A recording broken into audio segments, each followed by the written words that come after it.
Pharmacocinétique.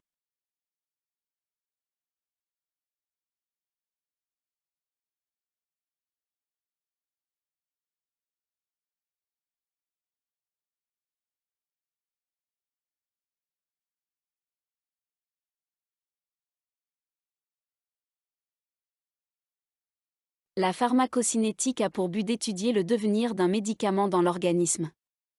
Elle comprend donc l'étude de l'absorption, de la distribution, du métabolisme et de l'élimination des médicaments dans l'organisme, concept ADM.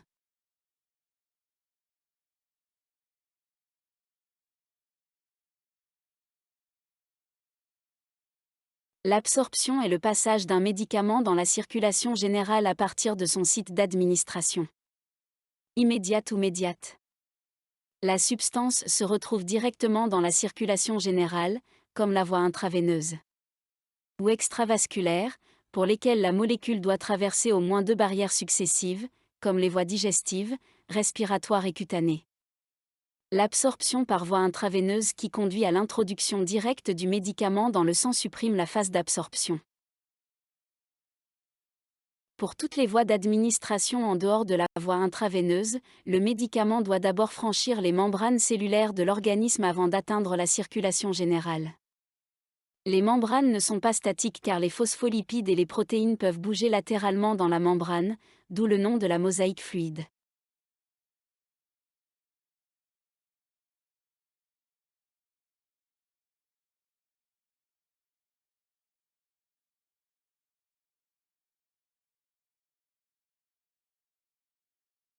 La membrane cellulaire est pratiquement imperméable, les principes actifs peuvent être résorbés par diffusion passive, diffusion facilitée, transport actif, filtration, pinocytose et phagocytose.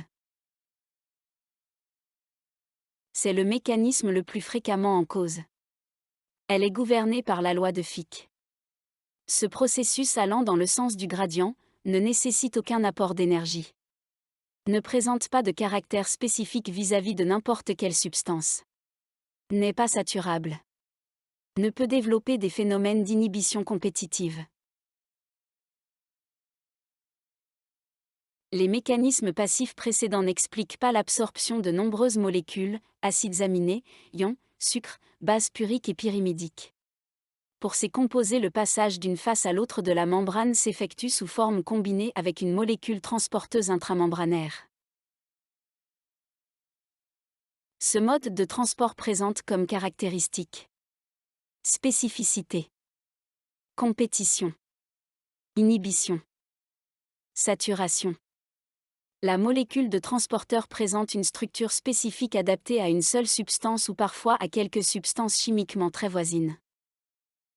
2 molécules véhiculées par le même transporteur entrent, lorsqu'elles sont associées, en compétition et l'absorption de chacune d'elles est plus faible que si elles étaient seules à la même concentration. 2 molécules véhiculées par le même transporteur entrent, lorsqu'elles sont associées, en compétition et l'absorption de chacune d'elles est plus faible que si elles étaient seules à la même concentration.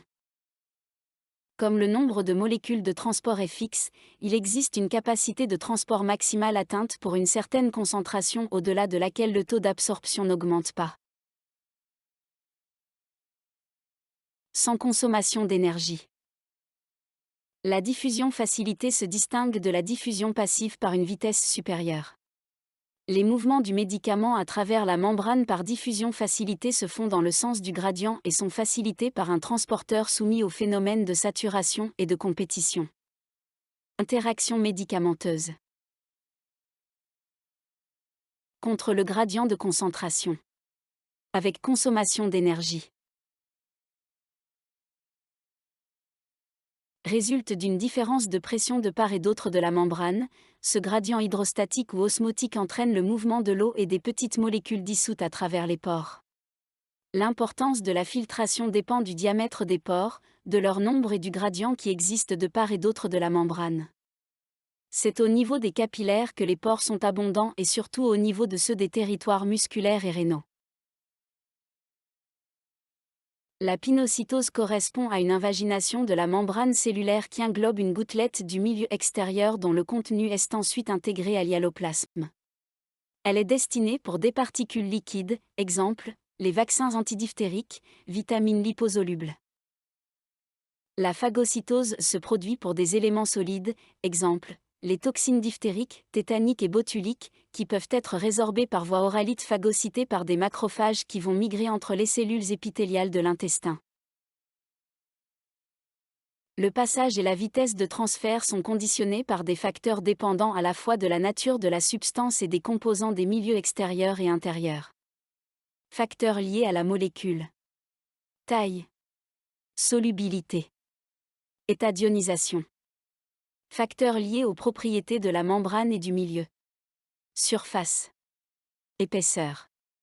Fixation aux protéines.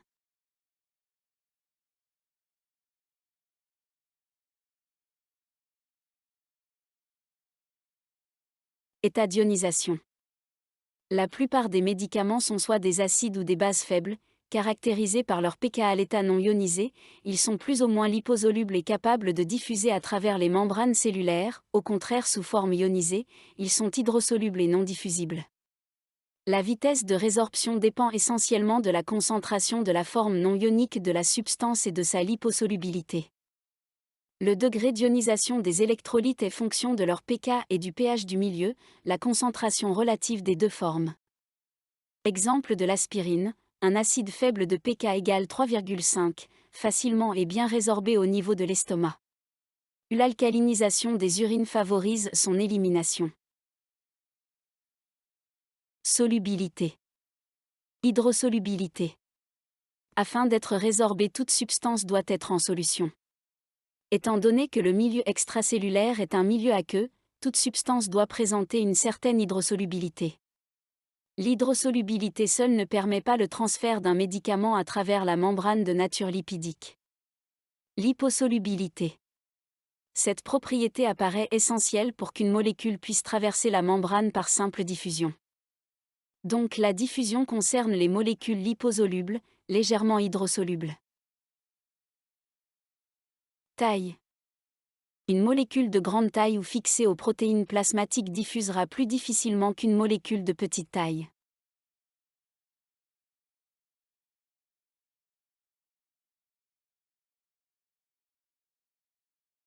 Surface.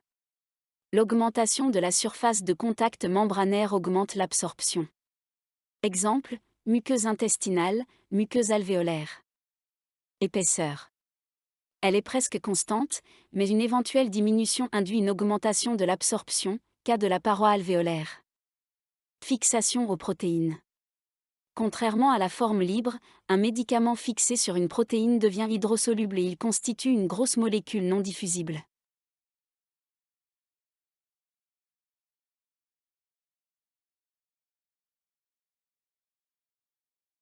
La biodisponibilité se définit comme étant la fraction de la dose de médicament administré qui atteint la circulation générale et la vitesse à laquelle elle l'atteint. La quantité de médicament qui atteint la circulation générale, ou systémique, est fonction de la quantité absorbée par l'épithélium digestif, et donc de la dose administrée, mais également d'autres processus d'élimination présystémique, dégradation dans la lumière intestinale. Métabolisme au niveau des entérocytes, métabolisme.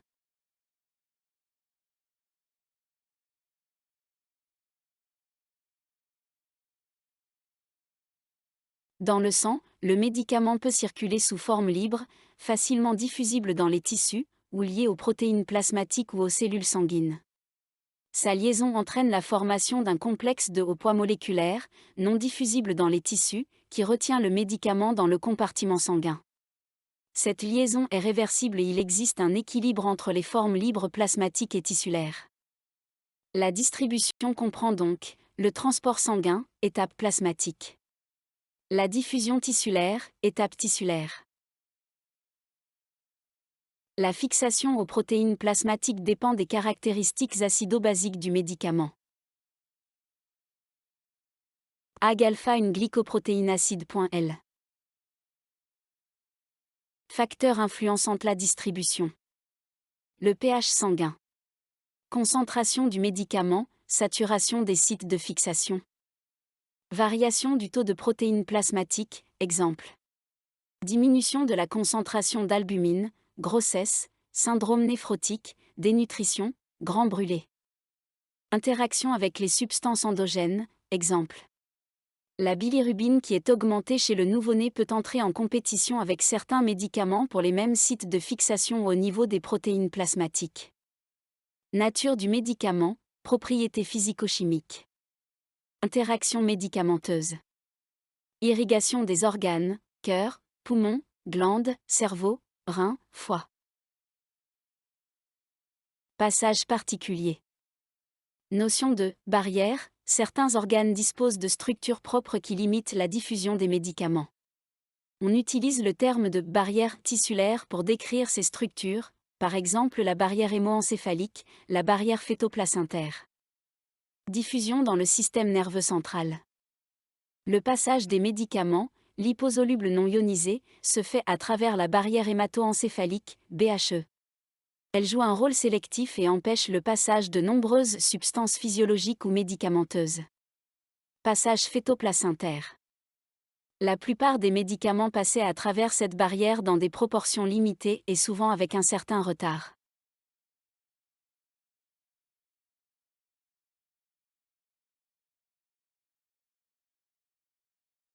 Après leur absorption, les médicaments sont distribués dans différentes zones de l'organisme. Certains médicaments ne subissent pas de biotransformation dans l'organisme et sont éliminés tels quels, mais la plupart en subissent. Après leur absorption, les médicaments sont distribués dans différentes zones de l'organisme. Certains médicaments ne subissent pas de biotransformation dans l'organisme et sont éliminés tels quels, mais la plupart en subissent. Lieu du métabolisme.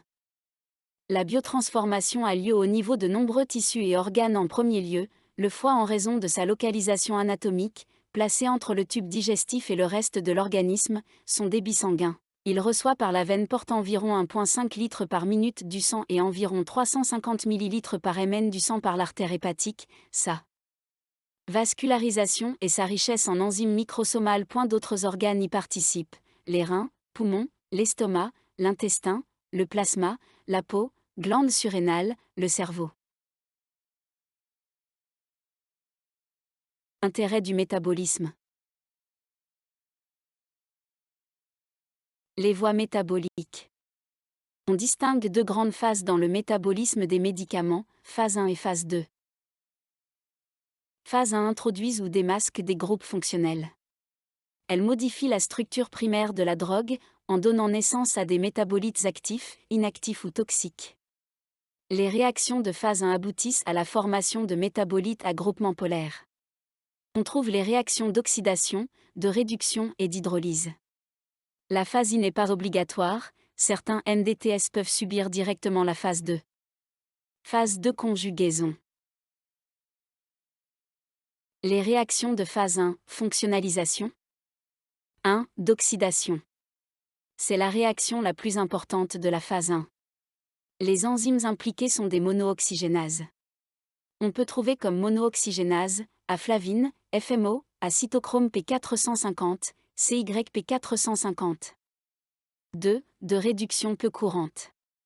Les composés possédant des fonctions susceptibles d'être réduites, aldéhyde, cétone, composés nitrés, -NO2, composés azotés. Les enzymes sont des réductases. Exemple, prednisone et prednisolone. 3. D'hydrolyse. De nombreux médicaments contiennent des liaisons sensibles à l'hydrolyse. Ce sont des esters, des amides et des composés phosphorés. Les tissus des mammifères, y compris le plasma, contiennent de grandes quantités d'estérases non spécifiques et d'amidases responsables de ces hydrolyses. Les réactions de phase de conjugaison. Effet de premier passage, EPP. L'EPP consiste en une perte de médicaments par métabolisme, avant son arrivée dans la circulation générale, dès son premier contact avec un organe ou un tissu pourvu de l'équipement enzymatique nécessaire. Cet effet de premier passage conduit à l'apparition de métabolites inactifs, actifs ou toxiques. Il peut s'exercer au niveau intestinal, hépatique ou pulmonaire. Le métabolisme participe à l'élimination des médicaments de l'organisme. Les différentes étapes du métabolisme ont pour but de transformer les principes actifs liposolubles en molécules hydrosolubles facilement éliminées par les milieux aqueux tels que l'urine, la bile ou la salive.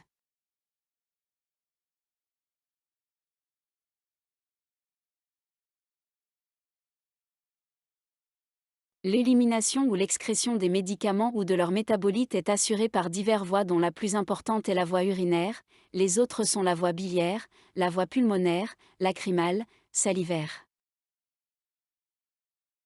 Élimination rénale. L'élimination des médicaments par le rein est la résultante de phénomènes très complexes au niveau du néphron. 1. Filtration glomérulaire. Le glomérule se présente comme un filtre, laissant passer les composés de PM-68Da, ce qui est le cas de tous les médicaments à l'exception des médicaments liés aux protéines plasmatiques, formes liées. Remarque, seule la fraction libre des médicaments hydrosolubles diffuse à travers le glomérule. 2. La sécrétion tubulaire active. Il s'agit d'un processus situé au niveau du tube contourné proximal, consommant de l'énergie et permettant le passage de médicaments sous forme ionisée. 3. La réabsorption tubulaire. Les médicaments présents dans le tubule peuvent être réabsorbés dans la circulation générale par diffusion passive pour la fraction non ionique ou liposoluble au niveau du tube distal, ou par transport actif au niveau du tube proximal.